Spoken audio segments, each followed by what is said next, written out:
Hey folks, John Kelly. Welcome back to the Law Enforcement Life Coach Sometimes Heroes Need Help podcast. I had the absolute honor and pleasure of sitting down with Nick Lavery, and we just jumped into it during this podcast, and he deserves, right, an introduction. Um, Widely known, man, is just an amazing human being.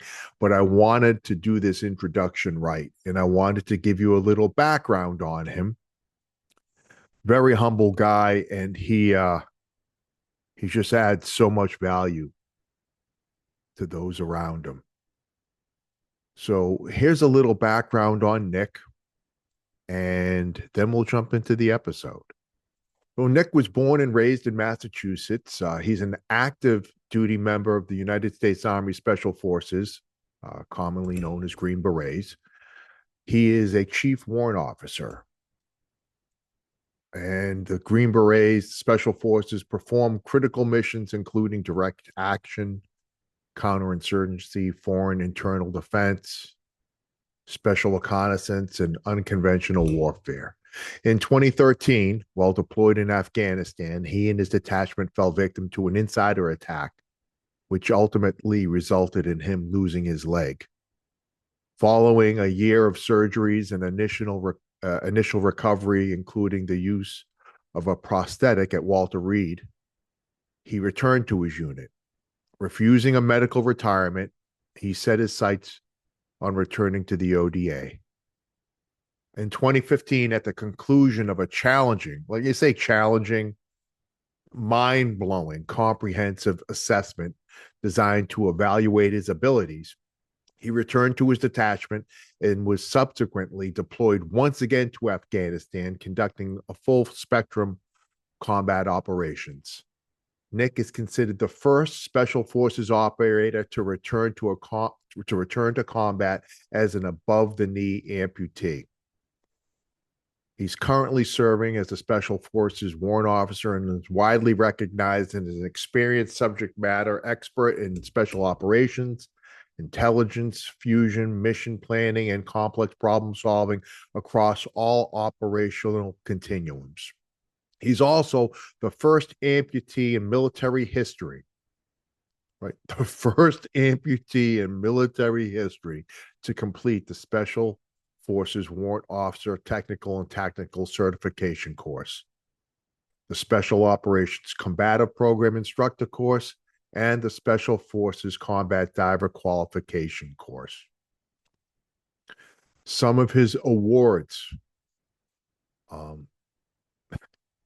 such a humble dude, man. Some of his awards include the Silver Star, 3 Purple Hearts, 2 Bronze Stars, a Bronze Star with V for Valor, Defense Meritorious Service Medal, 2 Meritorious Service Medals, Joint Service Commendation Medal, Joint Service Achievement Medal, 2 Army Commendation Medals, Army Achievement Medal, the OSS Society Peter Ortiz Award, the Bruce Price Leadership Award, and the Special Operations Command Excalibur Award.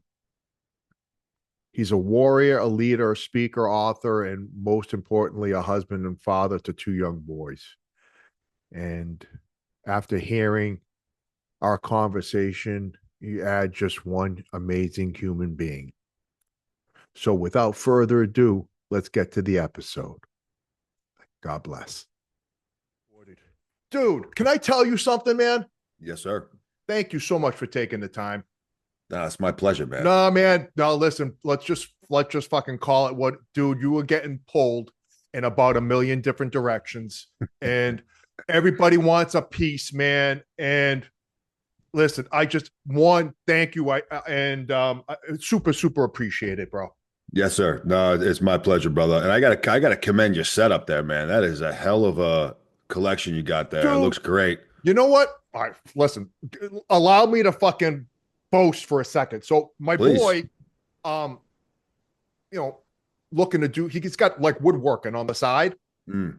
So I tell him, listen, man, I need some challenge racks in between these windows in my office. Mm. Fucking give me some measurements. And so the mantra of my unit was swift, violent, decisive action. So on top of each of these racks, he puts a plaque Oh, wow. for each of those units That's I was good. in. Yeah. And then, bro, listen, look. Okay. Ready, ready to I go. am not fucking around, bro. Not in the slightest. I Uh, love it. How old's your yeah. boy, John? Well, no, my boy, he's on the job. Oh, he's one of your buddies. I He's one of my gotcha. buddies. One of Yeah, my yeah, yeah. All buddies. right. Yeah, man. Gotcha. No, Cool. and so he was just like, yeah, man, whatever you need, tables, whatever. I said, all right, simmer down. I just need. Are you still in law enforcement? Are you No, active in law bro. enforcement? Did you I retire? did. Did you get I where did you at? 30. You I did did. 30. I did Wow. 30 down in God South bless you. Florida, man. God Listen, bless you. it's one of those. It's just like anything else, man. It's awesome while you're doing it, Yeah. and then when you stop, oh, Right. fucking hit you. Yeah. Hey, this is what I want to do, and I wanted to ask you. You do all these interviews, bro, and everybody's asking you about everything, and I know you're an open book. Sure. Oh, and by the way, dude, Thank you, sir. phenomenal. Thank you. I was so glad that it was. Listen, let's get the fucking nonsense out of the way. You're fucking Sure. awesome, bro. You're fucking awesome. You're a humble, awesome dude who has set a standard of excellence in fucking everything. And so I got questions about that, man, because I got to imagine heavy lies the crown, man, at some point, because there's a lot that's people don't stop expecting shit. Yeah, it's true. They don't stop expecting you to operate at this level, right? Yeah. And so, yeah, man, the 30 years and all that good stuff. But when I got into this book, and I got into this book a long time ago, bro. I can tell. You put it out in 2020, I think, right?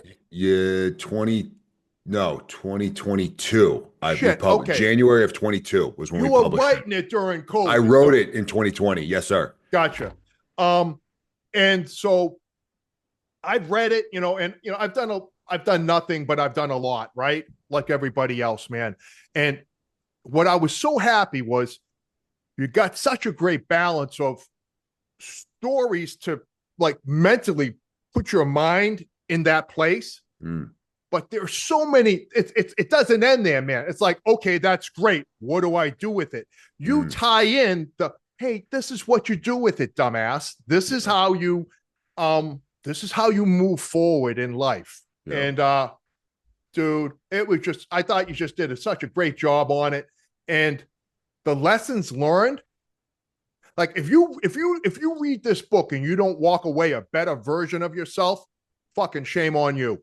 I appreciate that. Yeah. I'll tell you, it's I've never had an interest in writing like an autobiography kind of, piece. Right. Or like my memoirs or just like, and listen, I'm not against it. I've read plenty of them from military guys, law enforcement. I consume that kind of stuff. Right. I think there's a lot of power in the transparency and the storytelling, and you can kind of choose your own adventure on how you want to weaponize that experience of those insights into somebody's life. It just hasn't been anything that I have been driven towards doing. Yeah. So when, he's now one of my business partners, but one of my longtime buddies, we played football together in college, known each other over 20 years now. When he brought the concept of writing a book to me, which is how that project started, was from a friend of mine. It was like, hey, I think you need to write a book. Right. My initial thought was he was thinking I would write an autobiography. And I was like, no, dude, like, I don't want to do that. And I still don't today, but that, what we created, obviously is something I was more interested in, where it's like, no, I'll give you a quick insight into an experience, but it's just to like set the stage for like this principle or this like tactic or tool or whatever. So all that to say, I appreciate the feedback, man. Like that intent is exactly what I had in mind when I decided to do it. Dude, fucking home run, and it's just, I think everybody gets hung up in the planning phase. I mean, like, all right, fucking, when are we going to act? When are we going to actually do the hard work? Listen, brother, I want to be respectful of your time. I know we got the sand in the hourglass falling, man.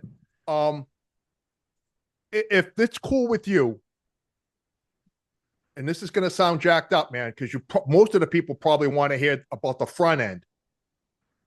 Touch on the September 2012, November 2012, and March 11, 2013. But if that's not enough, man, the story is how you absolutely just fucking came to be sitting here. Like that's the story. Sure. For me. I agree. Yeah, I agree. And so if you want to, if that's cool with you, bro, or and let me just say, whatever you want, if you want to get off on an off ramp and talk about something in particular, yeah, absolutely. I've got some questions, and I think that I don't want to pat myself on the back, bro, but I think there's some questions that you don't always get. Oh, I love that. Yeah, I love it. And dude, right? I'll tell you, John, at the end of the day, man, this is your show. I'm at service to you, brother. I've told, the stories behind me being injured. I don't know how many times now, and it's fine. I get it. Someone is going to listen or watch this. You and I that has never heard of me, and that's great. And I want to give them that kind of glimpse. Just me personally, I get a lot more fulfillment talking about what happened next. Like like this happened, and like what have I done that I recommend doing, or that I've learned from, or that didn't work all that great. Right.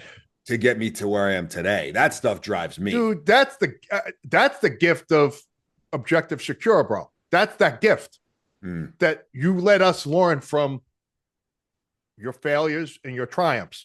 Yeah, you know what, bro? I'd like to do that because, listen, I get some people ask me, oh, tell your story, blah, blah, blah. Fuck it, enough. Like, let's talk about today and what I'm doing and how I'm improving and adding value to people's lives. Like, love it. So, do me a favor, Nick, because I don't want to put words in your mouth. In the most condensed version of that injury, I've read the book, I've watched interviews.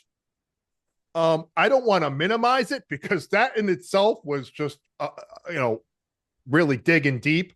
But if you want to just touch on that, man, and then get into fucking what day one looks like at Walter Reed, man, and moving forward through that. And I think that I've got a whole list of questions. Like I'll give you a sample. You inspire, right? You inspire thousands of people with your story and the way you live your life, right? Like one of my questions is, who inspires you? Love that. Right? So love it.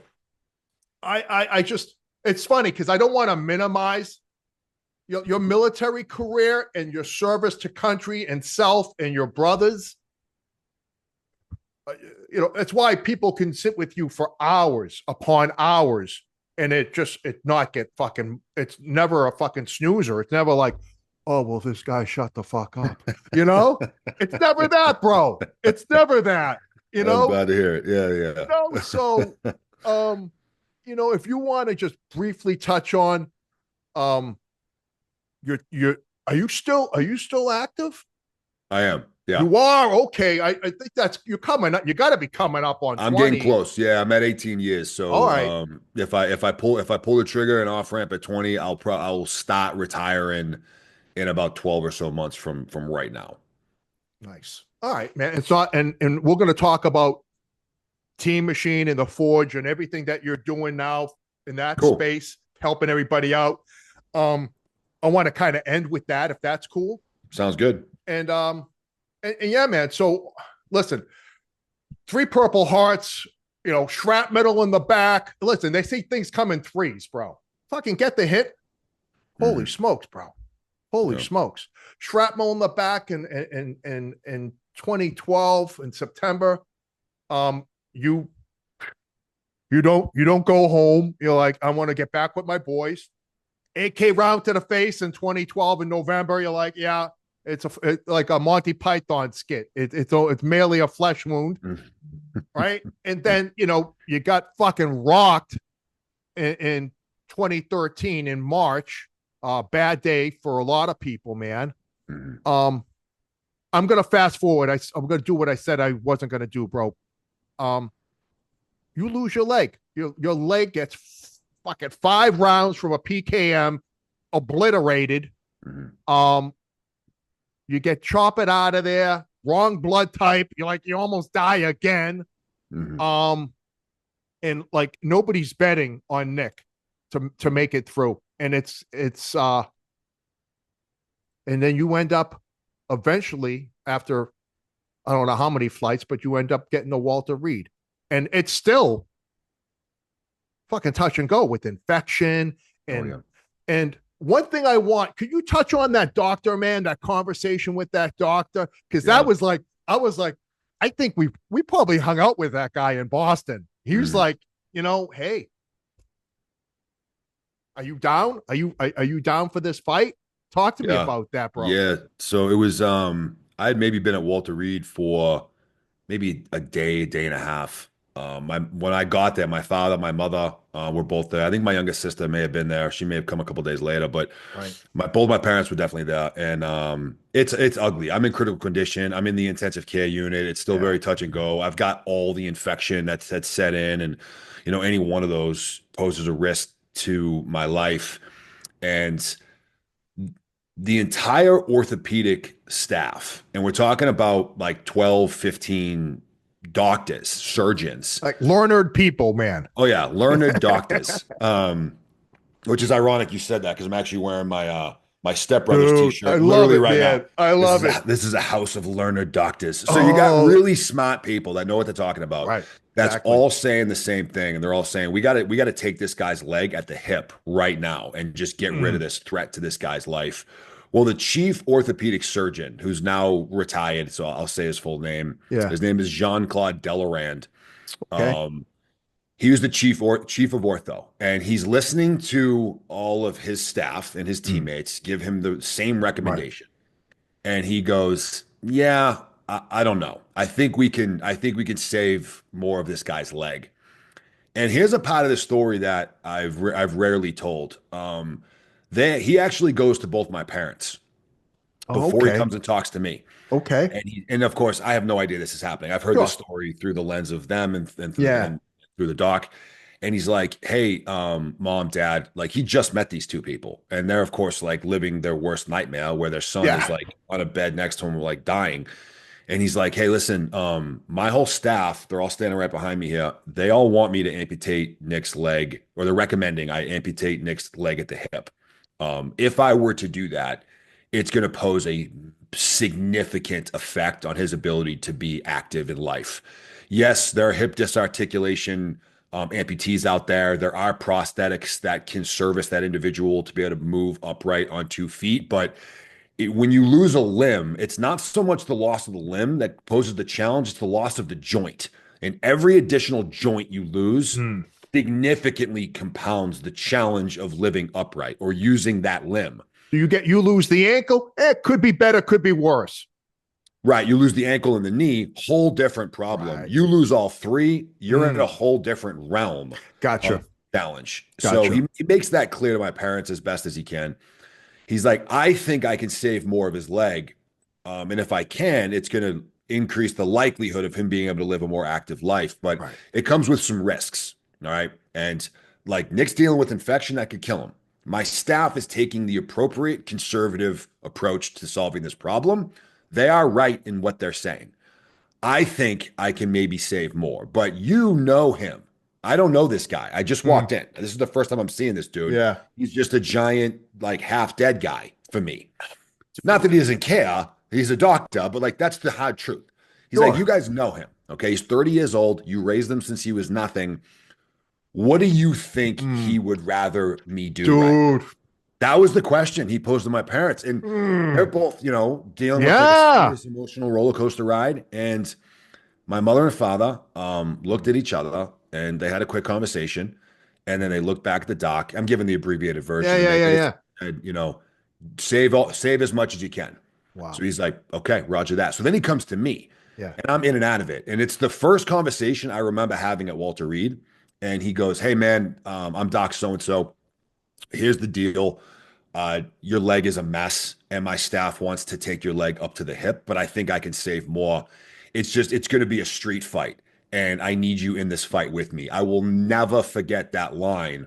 And I'm looking up at this dude, and I barely know what's real, what's not. I don't know. Sure. But all I really register is that this dude's like, hey, man, I want to go get into a street fight, and I'd like you to come with me. And I'm like, I'm in. Like, I don't really know what you Yeah. just Whose said. whose car we taking? Whose car are we going to take? Yeah, like, from the town. That was basically my understanding Oh, and my response. And, that's the route that he took. And I can't begin to continue to express to him personally my gratitude for him taking that risk because he was putting a yeah. lot on the line, John. Like if things had gone the way that they probably should have, and I had died, he'd have a lot of questions to A lot answer. of fingers being pointed at Yeah, him. like what were you thinking? He took the risk. He went the route he went. I'm here today, and I can say as much as I live in the realm of what's possible. Right. Had he done what his staff has advised him to do, it is as close to impossible as it gets for me to have been able to go back to doing what I do. And that was the goal all along, man. That was it. Yeah, really from day one. To go back to an ODA. Yes, And sir. and if so I don't want to jump too far ahead, man. Finish this sentence for me. Okay? Or thought. Finish this sentence or thought for me. Nick Lavery showed the world that the impossible is possible With a unwavering belief in something, including yourself, with a willingness to compete and fight to win, with a true passion for what you do and a sense of purpose that comes along with it. I think if you stack those four ingredients on top of each other, yeah, the word impossible ceases to exist. right. That's amazing. No, I like how you close that loop, bro. You know what? Can I tell you without I'm gonna be very brief. So everybody goes through shit, right? Sure. Everybody, man, woman, child, military, cop, firefighter, regular Joe, banker, doesn't everybody's got shit. And so we spend the majority of our time here on this earth fighting to survive, whether it's in Afghanistan or Iraq or in the streets of Broward County, Florida. It's right. And then sometimes you get to a point, man. I don't know. Well, you fucking surrender. You surrender. You stop the fight. And then you become the biggest threat to you going home. Mm. How the fuck does that happen, bro? And I get mad at myself for actually being in that place mentally. Like, how is it that we go through all these challenges, right? All this adversity, run like throwing with like this reckless abandon, like running towards death, and then at some point in this journey, not for everybody certainly, but for a lot of our brothers, we end up becoming the thing that takes us from this earth. And I just said, here's this fucking guy that refused to let his environment and this absolutely fucking shitty hand that he's been dealt, he's not gonna let it fucking win.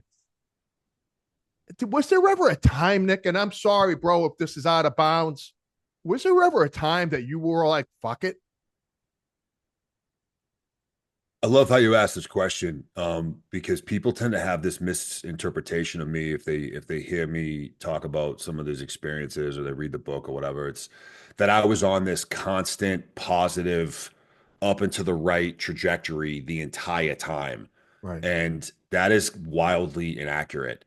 I was able to stay generally moving up and to the right, but it was a roller coaster ride. So to answer your question quite bluntly, there were countless moments on a daily basis when I was either literally and or figuratively face down, and then that sense of self-doubt creeps in. Mm, And it's like, you know what? Everyone else is right and you're wrong. This isn't possible. So just call it a day and start moving into a direction that's more reasonable. That happens because I'm a human being and I'm right. not immune to emotions. So when frustration sets in and failure and anger and disappointment and embarrassment and like all these things it would happen regularly. I'd have that immediate kind of reaction, initial thought of, man, fuck this. Like, I don't think I can do it. Mm, But then for me, I was able to quickly move beyond the reaction to my response, which are two entirely different things. right. Right.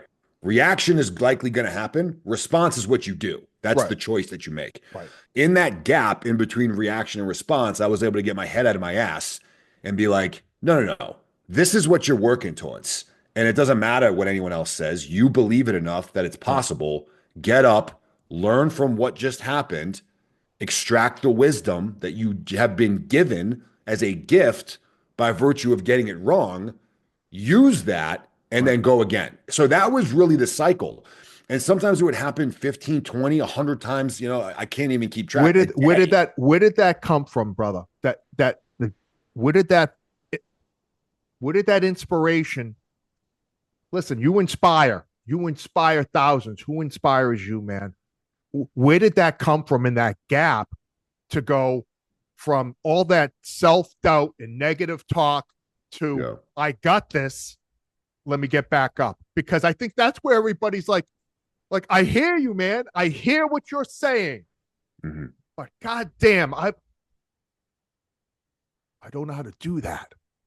Yeah, I think that this answers almost kind of two dots you put out there in terms of like how do people get to a point where they become their own worst enemy, where they become the victim and they no longer are willing to fight for something, Yeah. and it causes the death of them, sometimes literally. I mean, Right. statistically speaking, when people retire from their professional lives, they often overwhelming data of like 60, 65, 70-year-old men and women that are perfectly healthy, many of them on every metric there is. They're like Right. totally good to go. They retire and they're dead in 3 years. And it's like, how does that happen? Now, of course, there's a million unknowns, but you Right. can correlate, not necessarily causation, but correlation is to the fact that they retired. And that profession or that job or that huge part of their lifestyle Mm. gave them a purpose. It gave them something to get up and like get after and start execute and doing things. And when you remove that, you don't fill it with something else, Mm. the mind and the body, it starts to atrophy Right. and then you fade to black. So I think the answer to this question attacks both of these because for me, it was an obsession with a mission. My Get it mission back. was to get back to the team. Get back And to I the was ODA. out of my mind obsessed with that.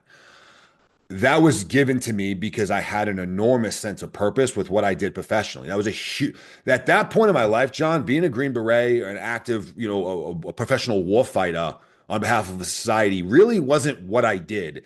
It was who I was. It was your Like complete my total whole identity. identity was wrapped up in that one function. That was it. So I was in a position where I had two options on the table: roll over and die or go back to doing what you were put on this planet to do. It was Right. really that simple. Wow.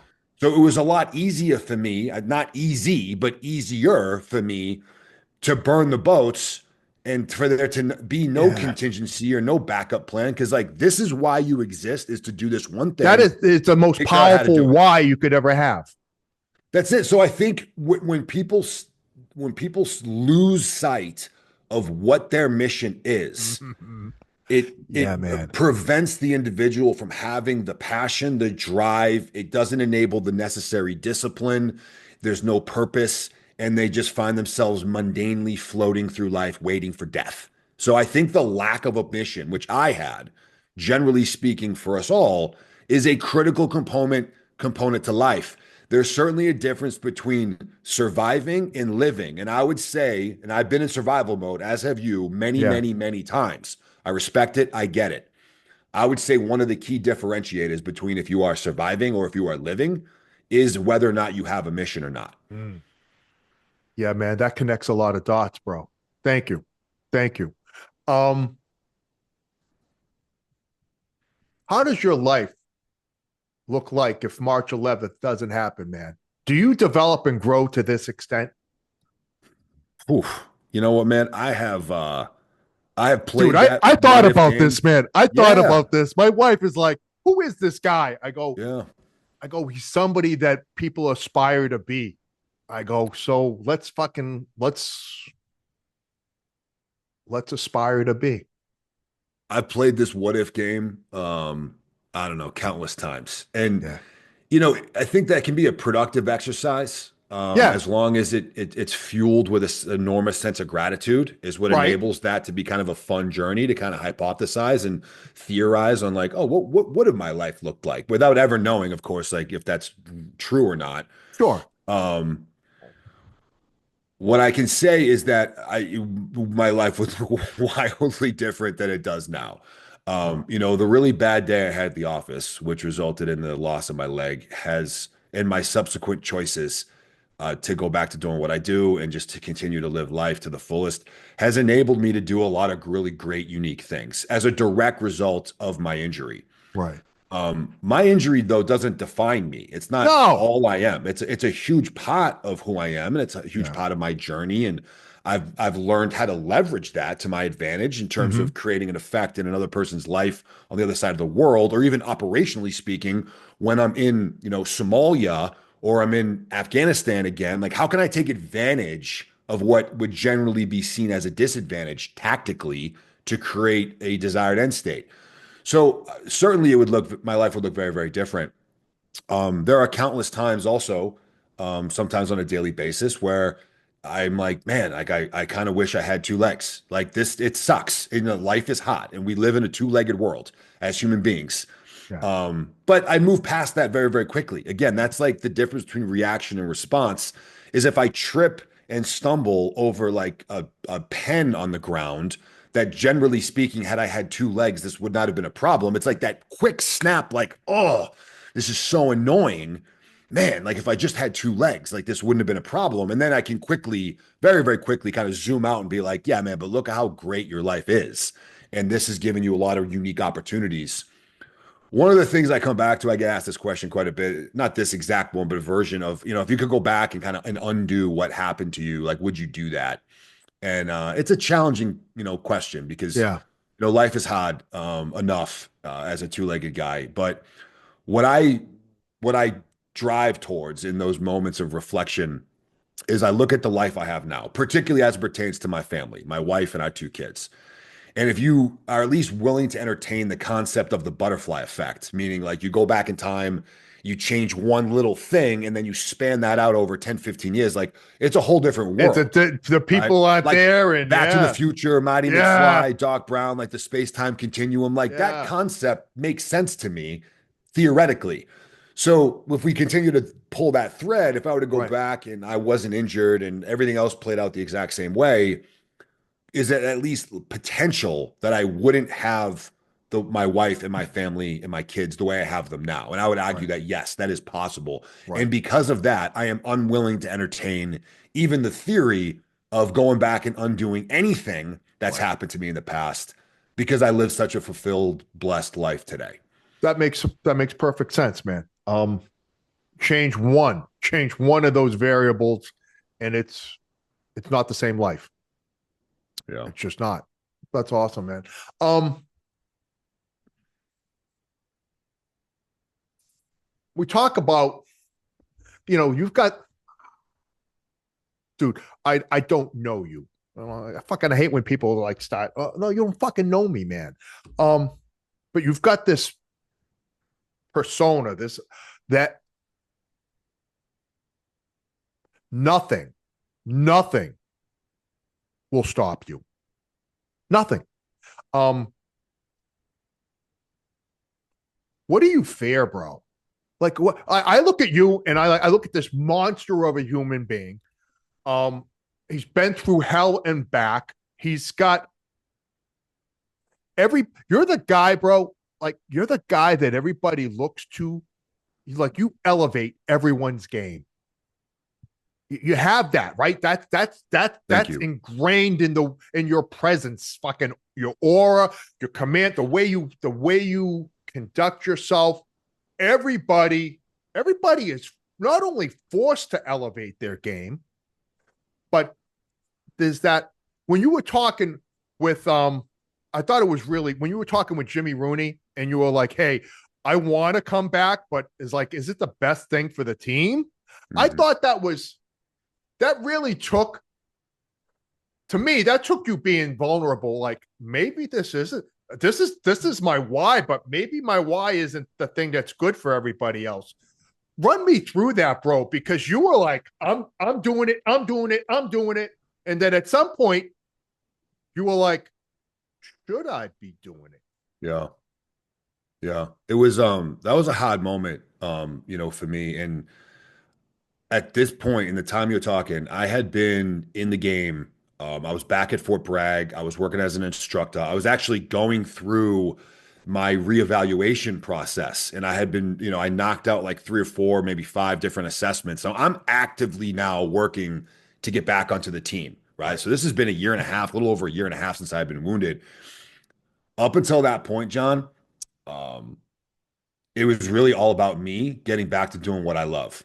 And can I And stop you for a second? sure, In your mind, were you on track the way were you ahead of the curve? Were you a little bit behind? Were you feeling good about the feeling progress? great. Yeah, Okay. I was unstoppable. I had knocked this out. In every single assessment I've been given, Right. everyone around me assumed that this would be the one that I wouldn't be able to do, and we'd be able to like move on and figure out what we're actually going to do with this guy for Right. the rest of his career. So like, boom, boom, boom. I got all the momentum. I got all the confidence. I'm like, throw anything at me, and I'm going to knock this out of the park. Right. That's where I was at, and it was all It about was me. actually scary. It was probably fucking scaring some people.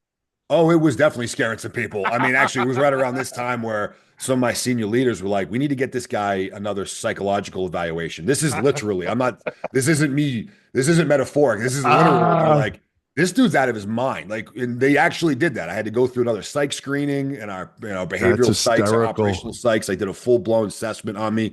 They came back and they were like, hey, sir, like, he's no crazier than he was with 2 legs. Like, I don't know what to No, tell you. he's the same nut job. Same crazy guy that we knew before Man. that we knew now.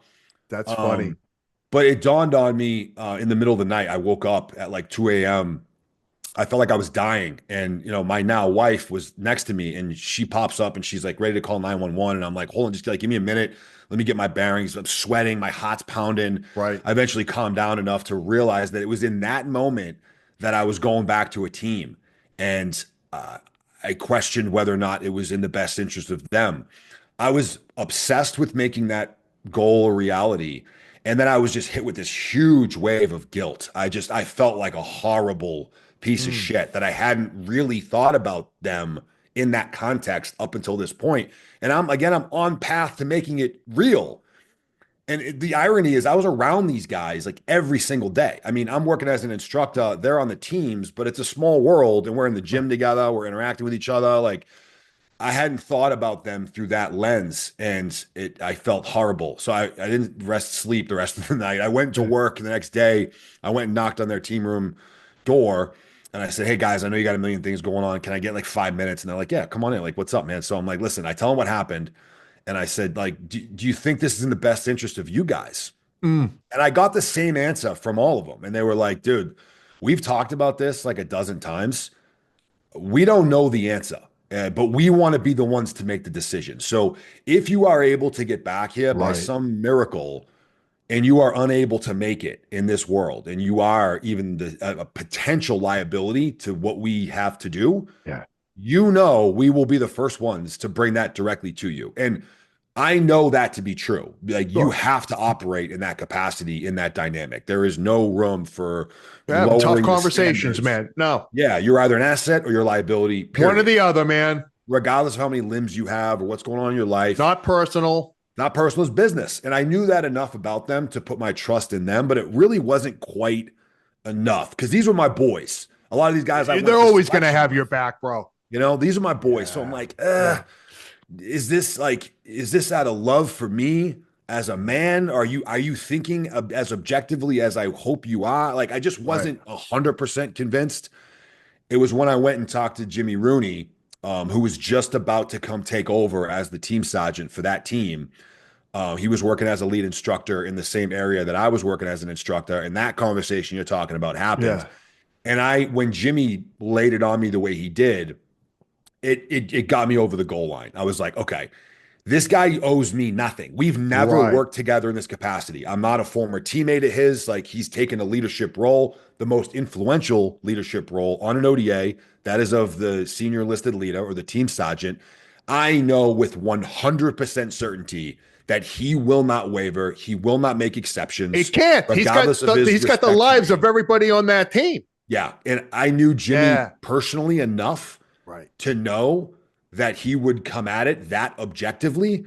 And so when he brought that to me and put it the way he did, that got me over the edge. And Right. then I was like, I was on a whole nother level, man, of productivity at that point.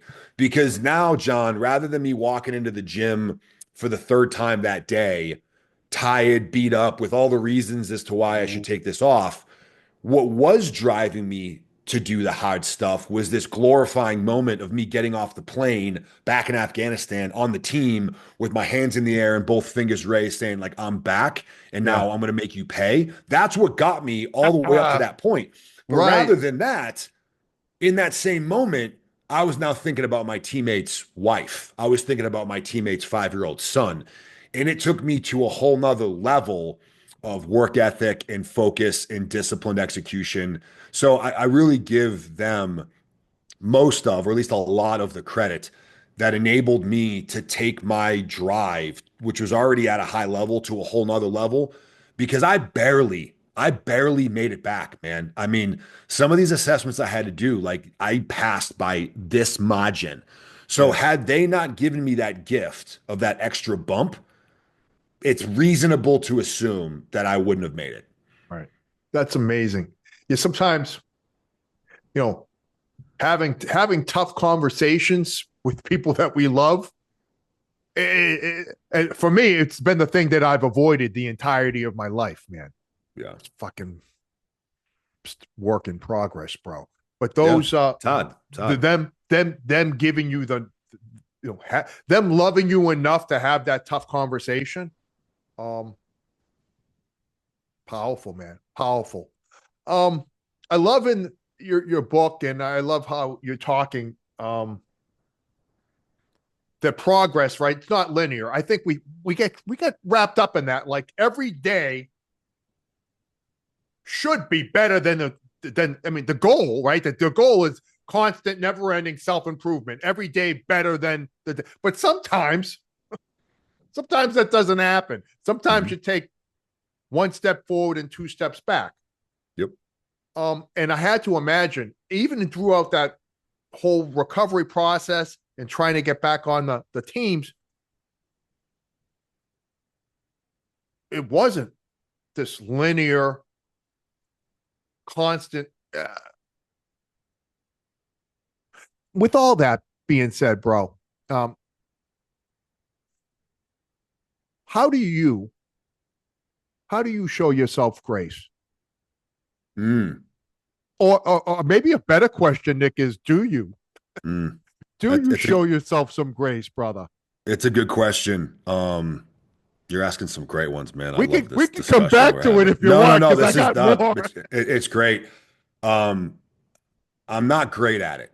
I'm not great Funny, at it. funny. I kind of might have guessed that you wouldn't be, bro. Yeah, I'm not great at it. And it's an area that can certainly use some improvement that I'm well Yeah. aware of. It's also there is an underlying theme across most, if not all, high performers, those that are incredibly successful, however you want to define that term.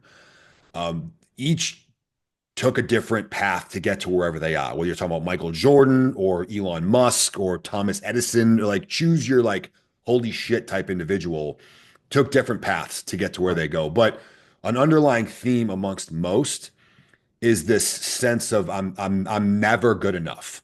And it, Mm. it doesn't matter how many wins you stack up or how many metrics you achieve or how many to-do boxes you check off. It doesn't matter. You're never good enough. And that's a very slippery slope to be on. It's a very double-edged sword because that sense of unsatisfaction indefinitely, some, in fact, the select few, will use that as a drive to just continue to progress. And that's what gets them to that kind of next evolution of like greatness or elite or like choose your term. Um, but for many, it ends up turning into this kind of self-perpetuating, self-licking ice cream cone where you beat yourself down and you kind of end up working backwards or getting more Right. negative because you just never feel like you're quote good enough. So Right. it's the same concept. Like this, the guy A doesn't feel like he's doing good enough, therefore works harder and smarter and onboards more people around him to learn from, to continue to try to improve or to continue to improve, even though at that next milestone, he's still not good enough. Right. Versus guy B, who's like, man, I'm not good enough. And then that creates a negative cycle of self-deprecation, and you go down and down, and then you spiral into a disaster. It's the same exact concept. Same fact pattern. Yeah, same thing. Just some can use it to their benefit, Yeah. and some it ends up crushing them.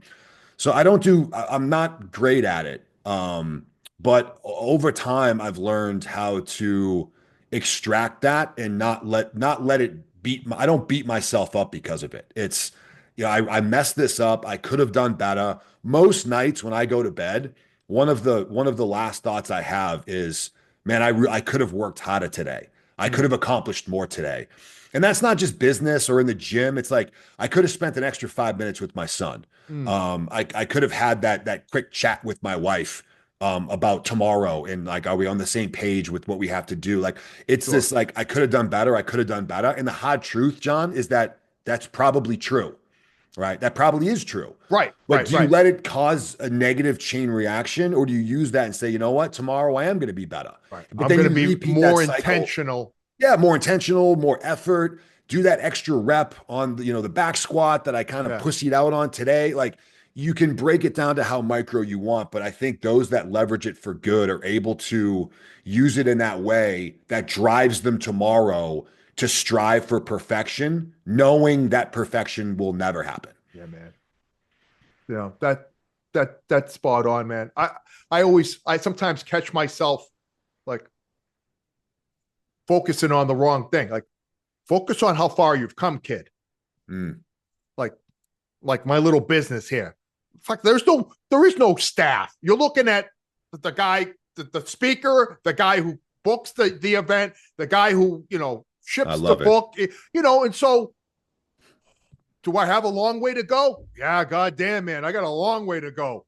But I got a long way to go. Look how far I've come from this fucking guy from 4 years ago. And I think if you look how far you've come, brother.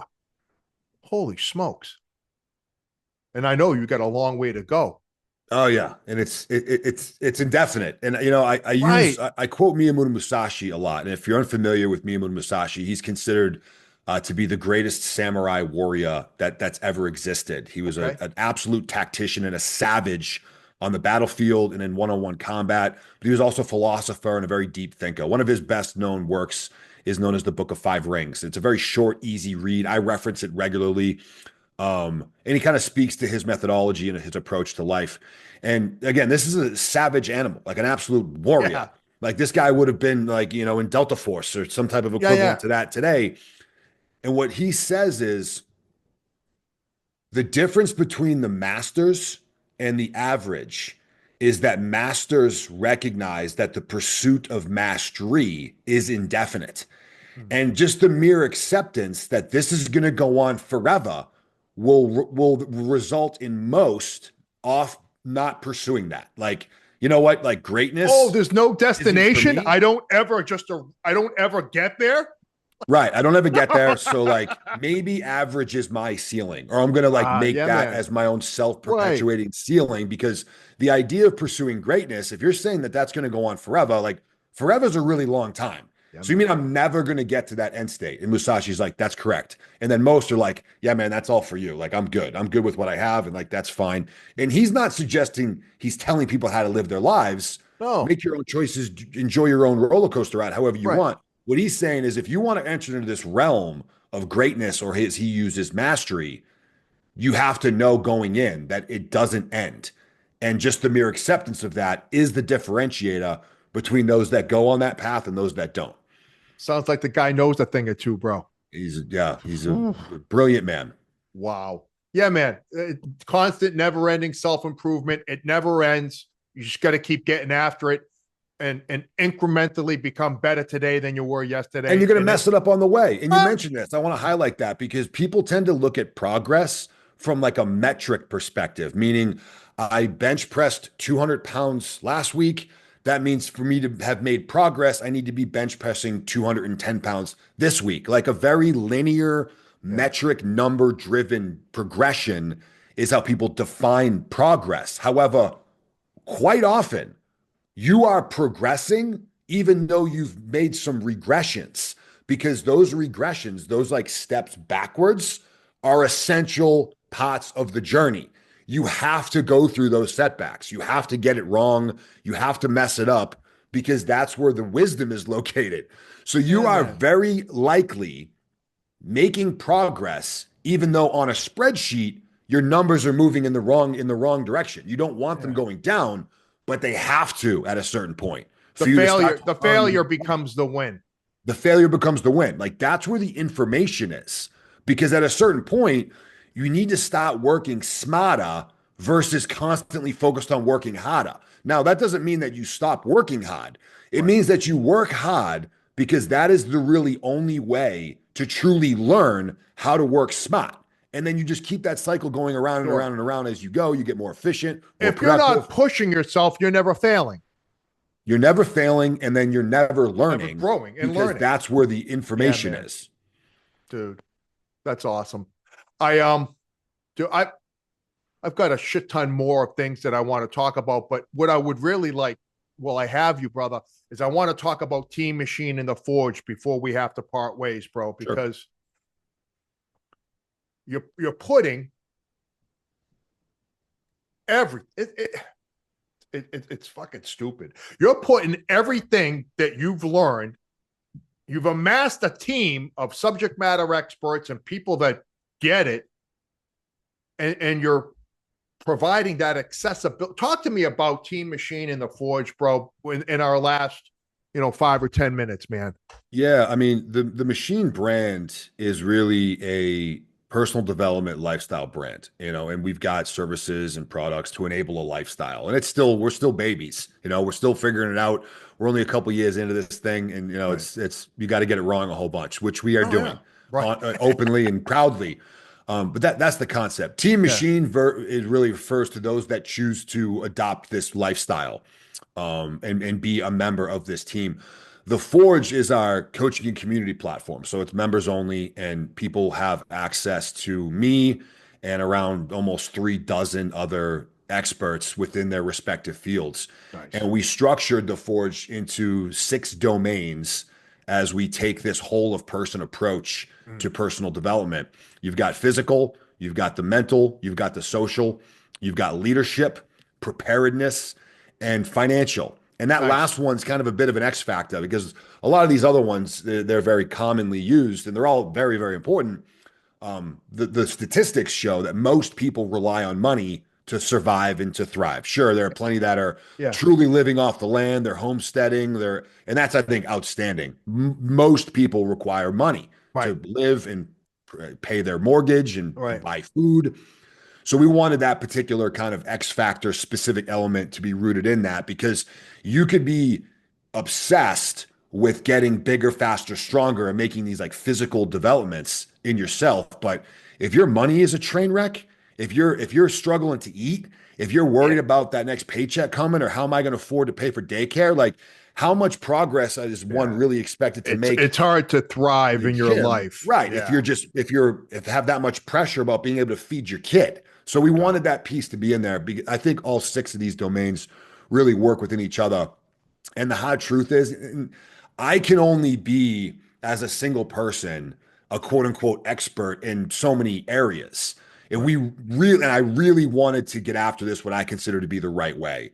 And Sure. that requires us bringing in people that are true experts in their field. And we enable and empower and incentivize them to be on there on a daily basis, provide that value, answer those questions.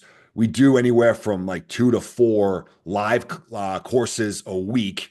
They're Nice. all interactive. Our members get to ask questions like, hey, how do I put together a budget? Or what's my strength conditioning programming look like? All of our members get strength conditioning, coaching, and programming. They get nutrition guidance. Nice. So it's an amazing community to be a part of.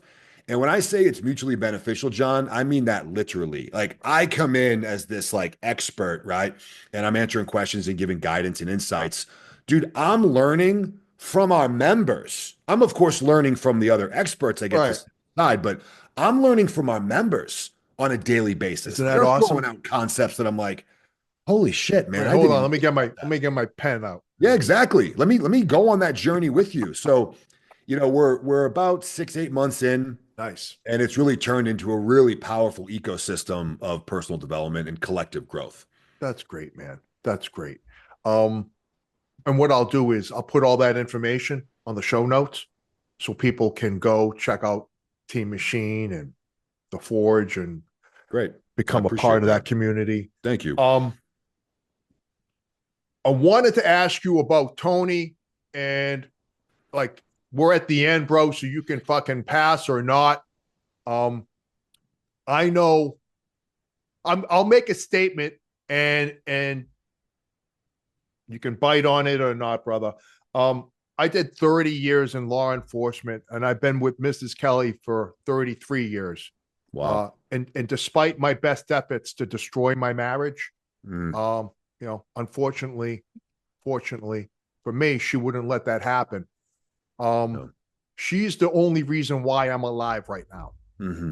The Nick, Nick, the only reason why I'm alive. Um, and it's probably not fair to ask you this with a few minutes left. The role that Tony played in your life, bro. I I know. Yeah.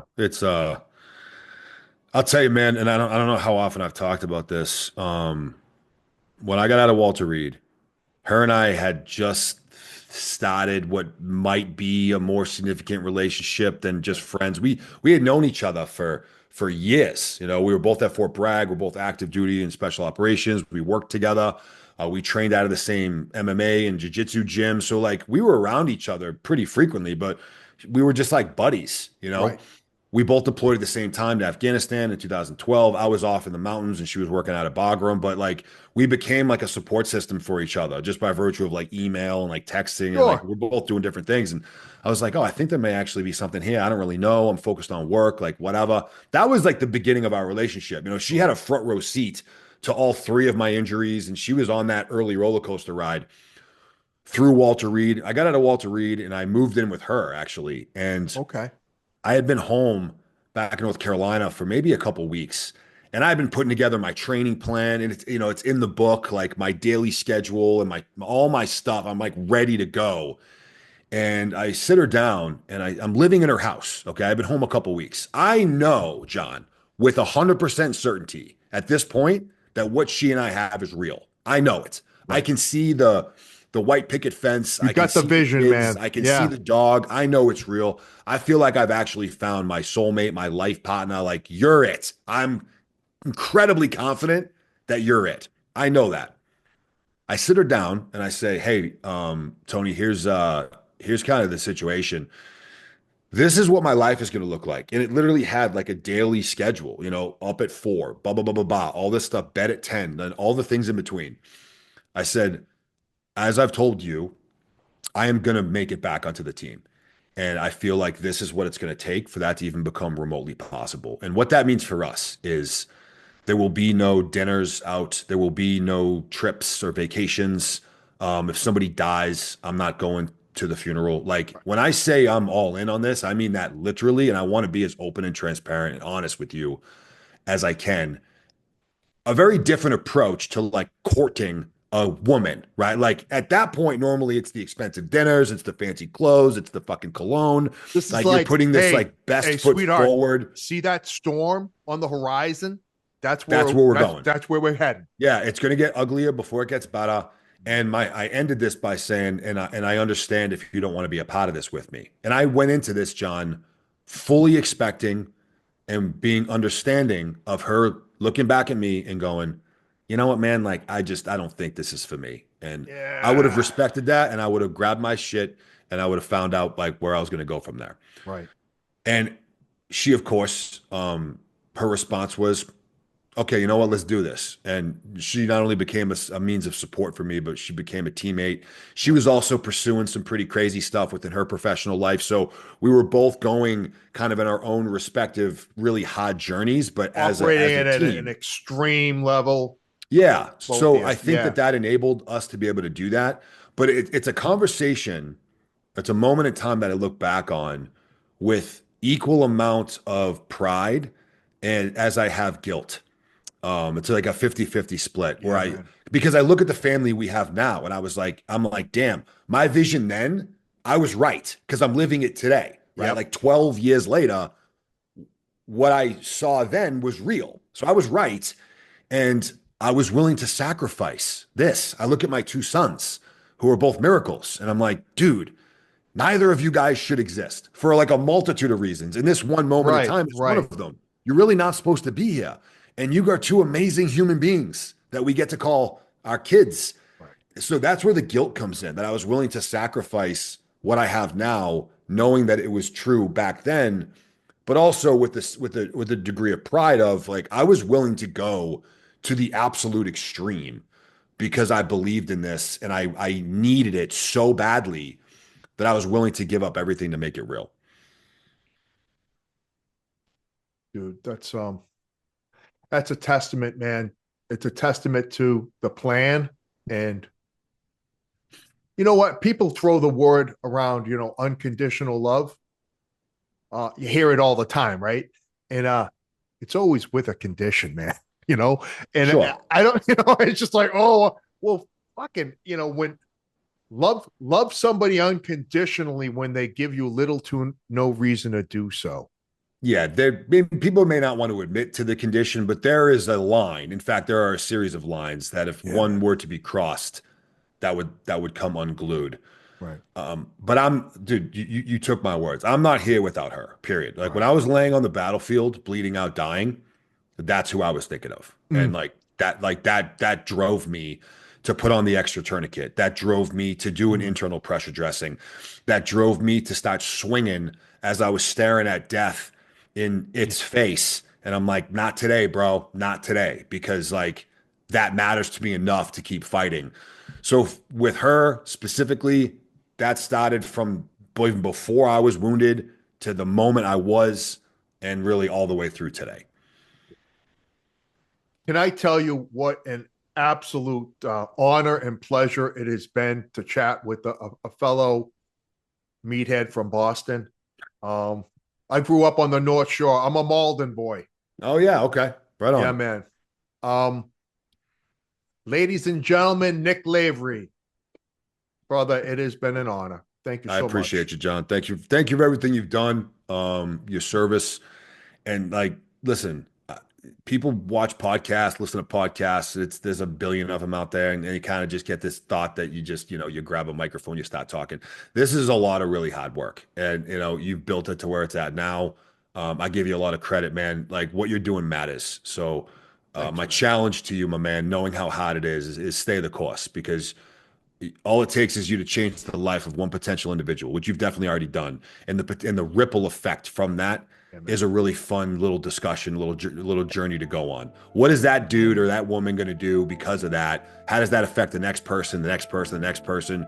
Literally changing the future in a very real, reasonable way. So I love you, brother. Thanks for everything you've been doing, man, and I look forward to our next discussion. That'd be awesome, bro. Thank you.